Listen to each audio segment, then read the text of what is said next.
Parlais-tu de la sclérose en plaques? Ça te tente-tu? Ah, parfaitement, oui. Ouais, go. OK. Je me nomme Marie-Josée Dubé, je suis coordonnatrice de l'Association de la sclérose en plaques de la Gaspésie et des îles. Ce qui m'a amené à être coordonnatrice de l'Association de la sclérose en plaques, c'est que quand j'ai appris que j'avais la sclérose en plaques, j'ai pas appris les solutions qui venaient avec. Étant coordonnatrice, moi, je suis là pour soutenir les gens qui sont atteints, je suis là pour donner des ressources aux personnes qui n'en ont pas sur la région, et je veux faire un répit, alléger la souffrance des gens, pour les guérir, mais alléger leur souffrance. Je fais présentement la campagne Oreillère pour la 3e année à Gaspé. La recherche, les sous, c'est pour la recherche. La recherche est pour trouver des médicaments pour essayer de nous sortir un médicament miraculeux et du soulagement que ça peut faire. La maladie que l'on vit, les personnes sclérosées, les yeux sont atteints, l'équilibre est atteint, la mémoire est atteinte, l'élocution est atteinte, les jambes, les voleurs, c'est des voleurs qu'on a dans les jambes. Il y a le côté aussi, ça c'est personnel, il y a le côté de douleur. Nous autres, on a habitué d'une douleur, puis quand le conjoint, les enfants vivent ça, c'est pour ça que je fais une association de la sclérose en plaques, parce que souvent le conjoint veut en parler des personnes, les enfants veulent en parler avec des ressources aussi, et en Gaspésie, il n'y a pas de ressources. C'est pour ça que je vais implanter une association de sclérose en plaques en Gaspésie. Il y a 300 membres qui sont présentement actifs, qui veulent avoir un bon vouloir aussi d'avoir une association en Gaspésie.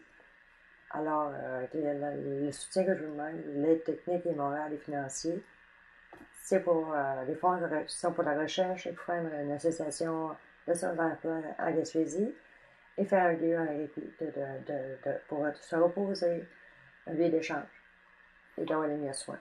Toi, qu'est-ce que tu as eu comme symptômes? As-tu eu des symptômes par rapport à la sclérose en plaques? Tu parlais des yeux tantôt, par exemple, là. Ben moi, ça a commencé vers l'âge de 14 ans.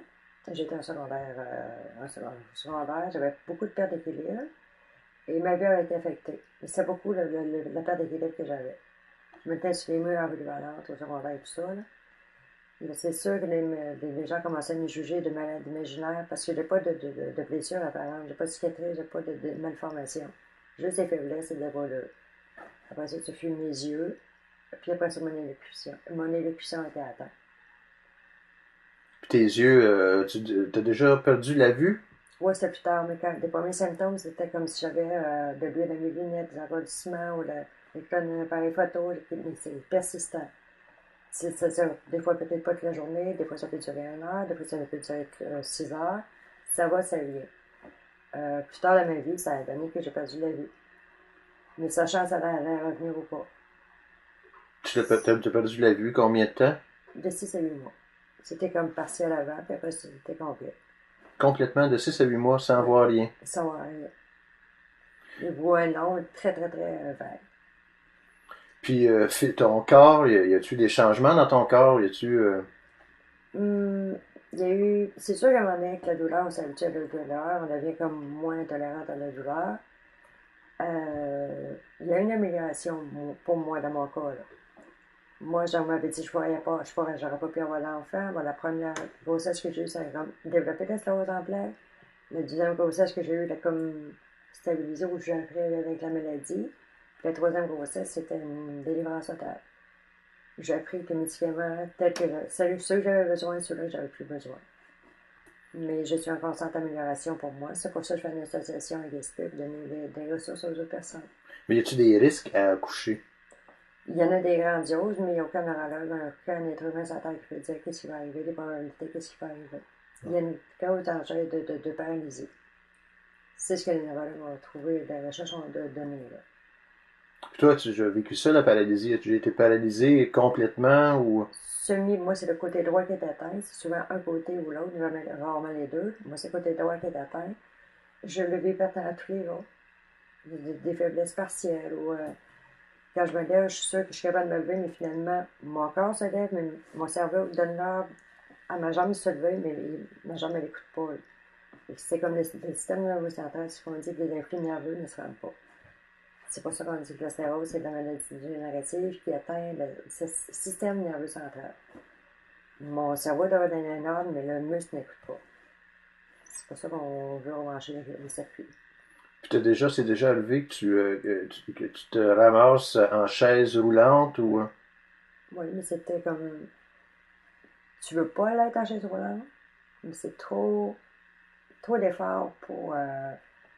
Tu veux plus, tu t'apitoies, tu t'assois parce que tu n'as plus la force de le faire. Mais paralysé pour dire ça bouge plus du tout, non, là. Moi, non. Mais c'est juste qu'à un moment donné, tu n'as plus la force de le faire. C'est des paralysies, c'est paresthésie. Comme j'ai déjà paralysé du visage au complet. D'un côté, le nerf, il est bloqué. Je ne sais pas ce qui va arriver avec ça. C'est de là que ça devient très, très psychologique. Psychologique comme une maladie. Le nerf a bloqué combien de temps? Ça, c'est à peu près 3 semaines et mois. Mais tu sais, juste ça, de le sourire était tout le temps. Je riais puis ça partait. Quand je souriais, ça paraissait pas. Mais on ne sait pas quoi faire. Donc, tu paniques quand tu as des symptômes de même. Tu ne veux pas en parler. Tu penses que personne ne va te comprendre. Alors, des fois, d'avoir le nom sur la maladie sclérose en plaques, ça fait mal. Mais au moins, tu as te justifié d'être malade imaginaire, qui est très, très lourd. Les jugements sont trop fois plus que la maladie mère. Comme des fois, on fait des parties, des soupers, on n'éviterait pas Marie parce que peut-être qu'elle va être fatiguée. Ben moi, j'aimerais mieux avoir le loisir de dire oui ou de dire non, au lieu qu'on suppose que moi, je suis fatiguée ou que on suppose pour moi, je suis malade. C'est ça qui est arrivé avec la maladie, qui est équivalent de la sclérose en plaques. Qu'est-ce que ça t'empêche de faire? Je le fais moins vite. Je fais tout ce que j'ai à faire moins vite, peut-être moins parfait, mais je le fais quand même. Ça peut m'empêcher de faire des sports. Mais moi, je considère que la maladie, c'est la mienne, la sclérose en plaques. J'aimerais ça l'abstenir avec mes 3 enfants. Mais je sais que je ne peux pas l'abstenir parce que ça va trop me fatiguer. Mais ce que je fais, je vais voir l'abstenir avec mes 3 enfants. Mes 3 enfants se baignent. Il y a des sauveteurs qui connaissent ma situation. Je débaigne. Mais je vais aller voir mes enfants devenir abstinents pareil. Il faut voir comprendre à un moment donné que ma maladie, je ne fais pas vivre à personne d'autre. Je veux que mes enfants vivent leur vie normale. C'est ce que je souhaite pour eux autres. Peut-être que ces autres, ils vont la sclérose en plaques. Ça, les personnes, des enfants sclérosés, ont 95% des chances de ne pas être atteintes. Mais il y a le 5% qui est toujours là. Mais il n'y a personne qui est parfait. Ton corps a-tu changé depuis le début de la maladie? Ben, je peux te dire qu'il m'a fait maigrir. Je n'ai pas bien grosse non plus, mais la graisse va plus. J'ai pas d'excellent poids, aucun. C'est sûr, j'ai changé un petit peu mon alimentation, je fais plus attention. Moi, j'aime de vie à changer. Je peux pas je suis moins physique, donc je suis plus mentale, plus cérébrale. Puis il y en a des personnes dans la sclérose en plaques, la mémoire est atteinte. Mais c'est parce qu'il n'y a jamais un système qui est parfait, qui est pareil. Ce que ça a changé de ma vie, c'est que je suis plus posée, plus disciplinée. Dans le sens que si je fais ça là, je sais que je vais pas ramasser mes énergies pour faire ça une étape à la fois. C'est le problème parce que pour la partie, c'est notre chose, d'où ça en vient nos os. Puis pour la partie, il faut que je tienne dessus comme ça, puis tirer dans un autre chose de l'autre. C'est très facile de sortir de service avec la tête et dans le pied, mais